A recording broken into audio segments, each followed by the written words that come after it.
Assalamualaikum warahmatullahi wabarakatuh.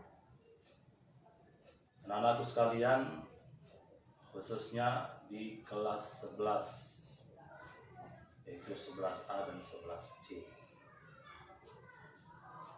Kali ini kita akan melanjutkan pokok bahasan kita yang telah disampaikan kepada kalian pada pertemuan yang pertama lalu. Dan kita masih menyambung pokok bahasan yang pertama itu tentang membicarakan mubtada. Yang lalu sudah dijelaskan kepada kalian bahwa mubtada itu terbagi kepada dua. Pertama isim sharih, yang kedua isim ghairu sharih. Itu sudah dijelaskan pada pertemuan kita yang pertama. Pada pertemuan kita kali ini kita akan memasuki untuk membicarakan apa yang terdapat di dalam buku. Itu nanti mengenai mubtada ini itu bisa kalian lihat pada buku kalian masing-masing di halaman 29. Di halaman 29 yang di situ akan berbicara mengenai pokok bahasan tentang mubtada. Kita mulai dengan syair yang terdapat di dalam buku, yaitu berbunyi mubtadaun zaidun wa azirun khobar in qulta zaidun adirun mani tazar. Mubtada itu adalah lafaz zaidun. Mubtada adalah lafaz zaidun. Dan azirun sebagai khobar.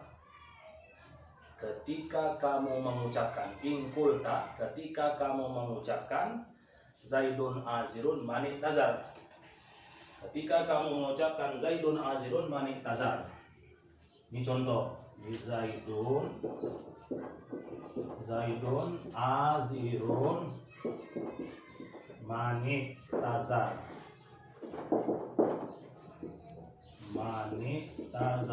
nih. Jadi katanya zaidun ini adalah mubtada, sedangkan azirun ini adalah khobarnya. Nah, ketika kamu ucapkan contohnya ini, zaidun azirun manik tazar, maka zaidun adalah sebagai mubtada, sedangkan azirun adalah khobar daripada zaidun.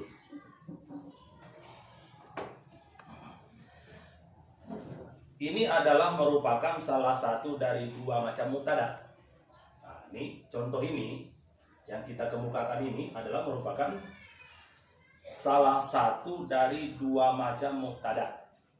Nah, dalam pokok bahasan kita kali ini kita akan membicarakan bahwa mubtada itu apabila dilihat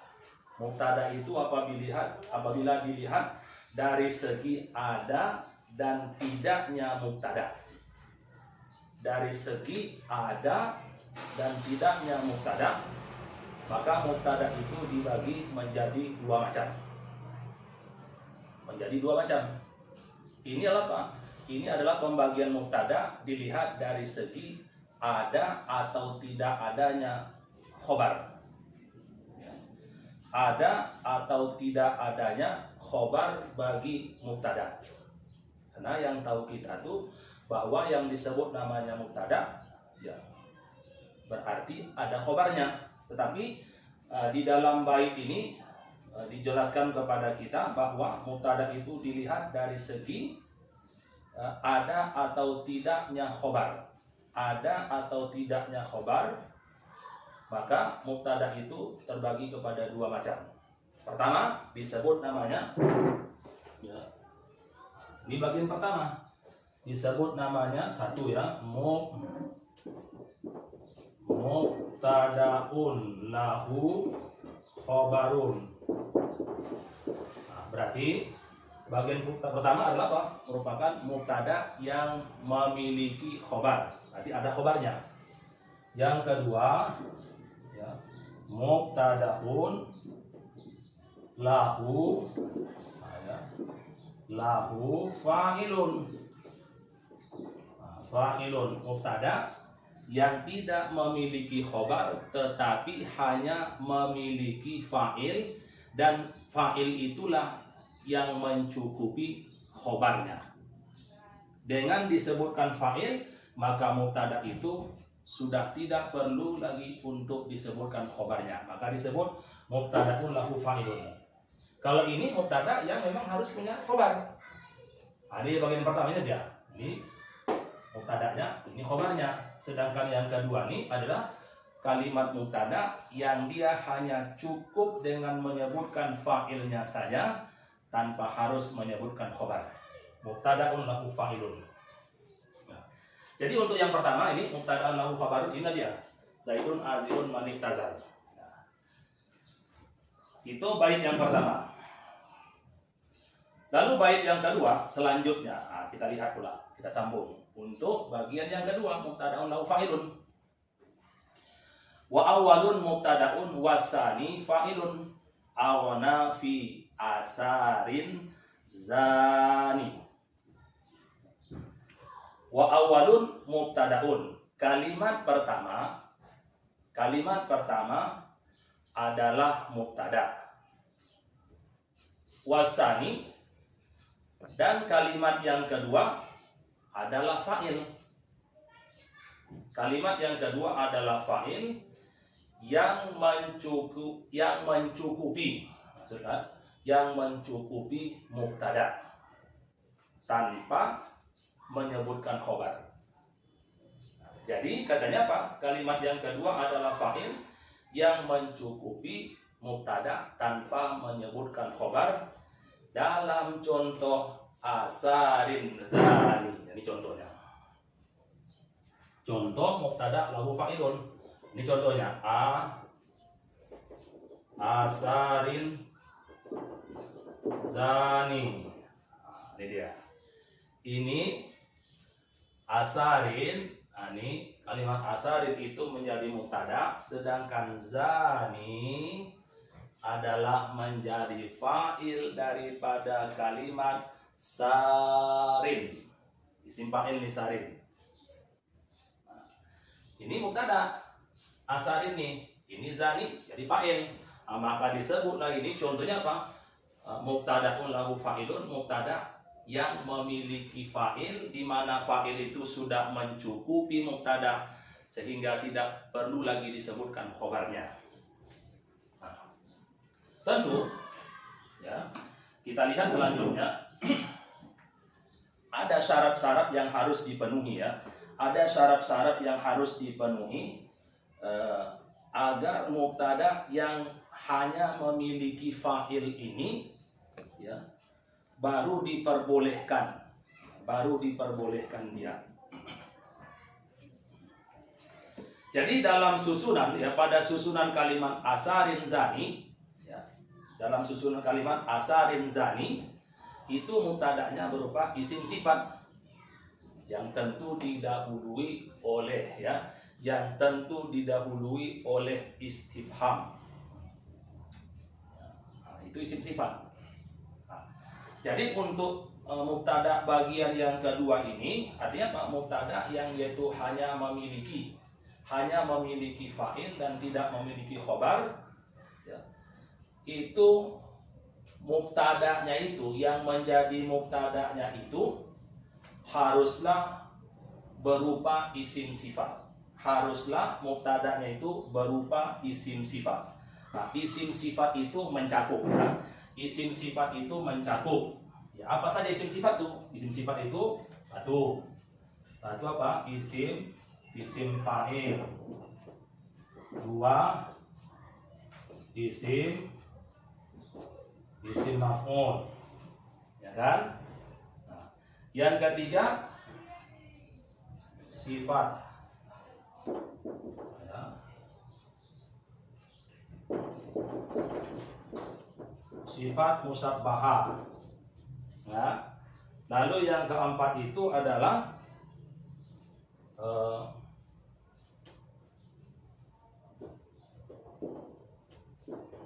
af'alut tafdil. Isim tafdil ya, atau fi'il ya. Fi'il tafdil lah. Nah, yang terakhir daripada isim sifatnya apa? isim mubalaghah. Isim mubalaghah. Nah, ini keseluruhannya ini disebutlah dengan isim sifat. Nah, salah satu isim sifat inilah yang boleh menjadi mubtada, ya. Salah satu isim sifat inilah yang boleh menjadi mubtada, di mana mubtadanya itu hanya mempunyai fa'il. Mubtadanya hanya mempunyai fa'il dan tidak memerlukan khobar. Disebut namanya mubtada'un lahu fa'ilun. Nah, ini contohnya. Asarin zani. Asarin zani. Ini mubtada, ini zani adalah khobar. Atau contoh lain, isim fa'il ya. Amarkubun, ya, markubun, ya, markubun, al hisonu, ini dia, ini isim fa'il. Mubtada ini markubun, mubtada isim fa'il, ya, tertulis isim fa'il. Sedangkan al hisonu adalah naibul fa'il daripada markubun. Markubun isim fa'il. Isim fa'il ini samalah dengan fi'il majhul. Jadi ini adalah mubtada berupa isim fa'il, isim maf'ul ya. Isim maf'ul ini adalah mubtada berupa isim maf'ul, dan al-hisanu adalah berkedudukan menjadi naibul fa'il atau pengganti daripada fa'il, karena dia adalah berbentuk isim maf'ul, bukan isim fa'il ya, bukan isim fa'il tapi apa, isim maf'ul. Nah, lalu syarat berikutnya, ini yang pertama ya. Jadi yang syarat yang pertama itu bahwa mubtada yang mempunyai fa'il itu adalah apa? Syarat pertama itu harus berbentuk isim sifat. Lalu syarat yang kedua ya, syarat yang kedua